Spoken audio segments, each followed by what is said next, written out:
Narito ang update kay Bagyong Basyang.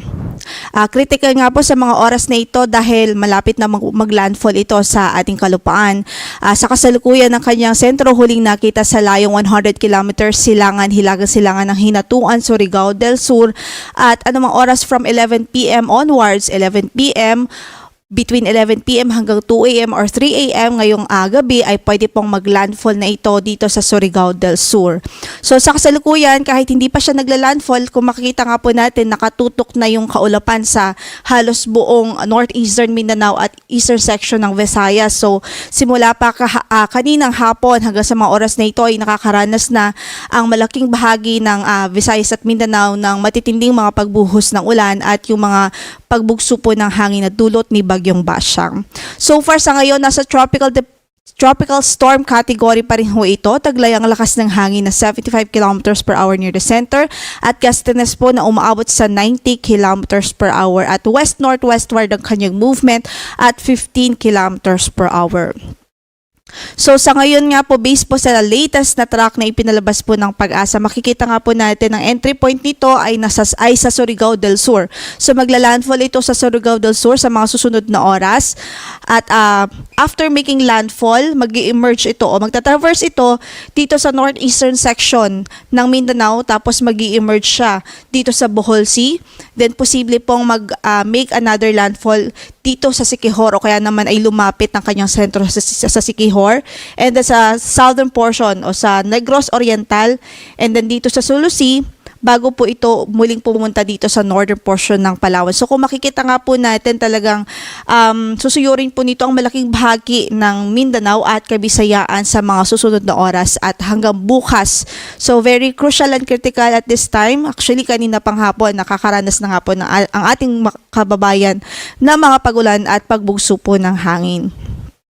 So kung makikita nga po natin from tropical storm bago po ito maglandfall, maaari po na upon emerging dito sa Bohol Sea ay tropical storm category pa rin ho siya. Although medyo humina yan, ina-expect nating hihina ng bahagya, pero nasa tropical storm category pa rin hanggang sa lumagpas ito dito sa Negros Oriental at posibleng maging tropical depression by emerging or by the time na mag-emerge po ito sa Sulu Sea habang papunta sa northern portion ng Mindanao.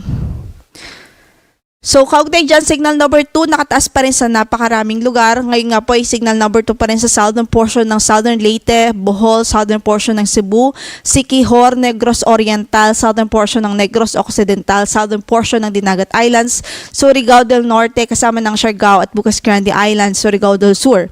At maging dito sa extreme northern portion ng Davao Oriental. Ito po yung mga areas na may yellow shade, ibig sabihin po niya nakataas ang signal number 2. So kasama dyan ang Agusan del Norte, Agusan del Sur, Misamis Oriental, northern portion ng Bukidnon, northeastern portion ng Lanao del Norte, northeastern portion ng Misamis Occidental at maging sa Camiguin. So halos yung northeastern portion ng Mindanao, kasama na ang central at western section, western part ng Visayas. Habang signal number 1 naman sa southern portion ng Oriental Mindoro, southern portion ng Occidental Mindoro, northern Palawan kasama na ang Calamian, Cuyo at Cagayancillo Islands, southern portion ng Masbate, southern portion ng Eastern Samar, southern portion ng Samar, Biliran, Leyte, rest of southern Leyte, rest of Bohol, rest of Cebu, rest of Negros Occidental, Saguimaras, Iloilo, Capiz, Aklan, Antique, rest of Dinagat Islands, northern and central portions ng Davao Oriental,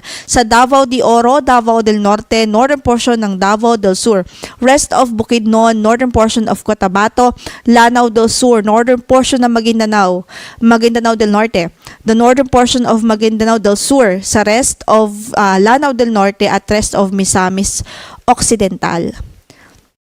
Signal number 1 din sa eastern at central portions ng Zamboanga del Norte, northern and central portions ng Zamboanga del Sur, northern portion ng Zamboanga Sibugay. So, ito nga po yung kabuuan ng mga areas kung saan ay nakataas ang ating tropical cyclone wind signal. Signal number 2 sa halos areas o mga lugar at lalawigan kung saan ay inaasahan nating direktang dadaan yung sentro ng bagyo o malapit sa eye wall ng bagyo.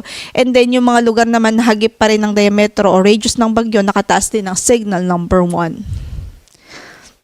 Kaugnay dyan, maliban nga po sa hangin.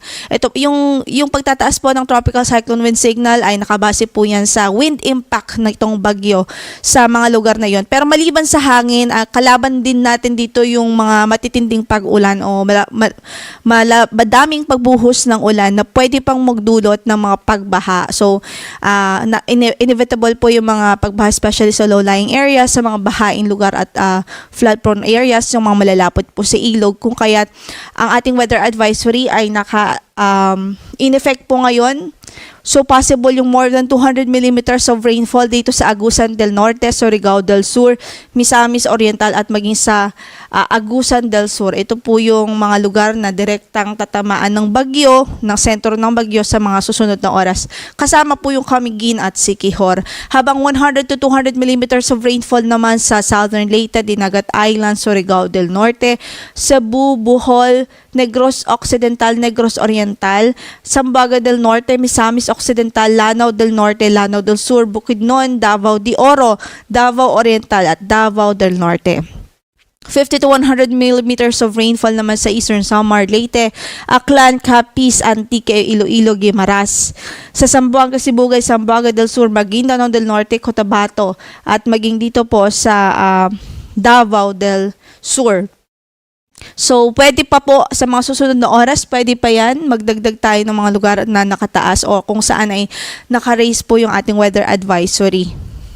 So, sa Palawan din, 100 to 200 millimeters of rainfall din ang inaasahan. Ngayong gabi ho yan hanggang bukas ng gabi. Samantala, bukas ng gabi hanggang Saturday evening o Friday evening to Saturday evening, possible pa rin yung mga 50 to 100 millimeters of rainfall sa Palawan at Oriental Mindoro, direktang epekto ng bagyo. Habang dito sa Marinduque, Quezon at Camarines Norte, pwede din po may mga malalakas na pag-ulan dyan by tomorrow evening to Saturday evening dahil naman po sa epekto ng shear line. Samantala, Saturday evening to Sunday evening, maaari po na wala na pong epekto yung bagyo sa atin. So, on the third day pa po yan, pero dahil sa shear line, pwede pa rin magdulot ng mga pag-ulan o pwede pa rin makaranas ng mga pag-ulan ang Isabela, Aurora, Quezon, Camarines Norte at Oriental Mindoro. So, pinaghahanda natin ang ating mga kababayan doon. So, in the next 2 days, apektado pa rin po ng bagyo ang malaking bahagi ng bansa. And then, on the second day hanggang third day ay shear line naman ang magpapaulan sa silangang bahagi ng Southern Luzon at Central Luzon. Samantala, yung gale warning, nakataas pa rin ho ngayon. Madaming baybaying dagat ang may gale warning tayo, especially yung mga dadaanan talaga ng bagyo.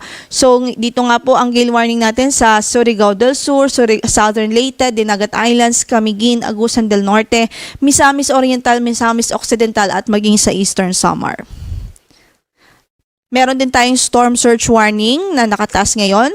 Possible yung 1 to 2 meters of wave height dito sa Agusan del Norte, Aklan, Antique, Bohol, Capiz, Cebu, Camiguin, Davao Oriental, Dinagat Islands, Misamis Occidental, Misamis Oriental, Iloilo, Negros Occidental, Negros Oriental at Lanao del Norte.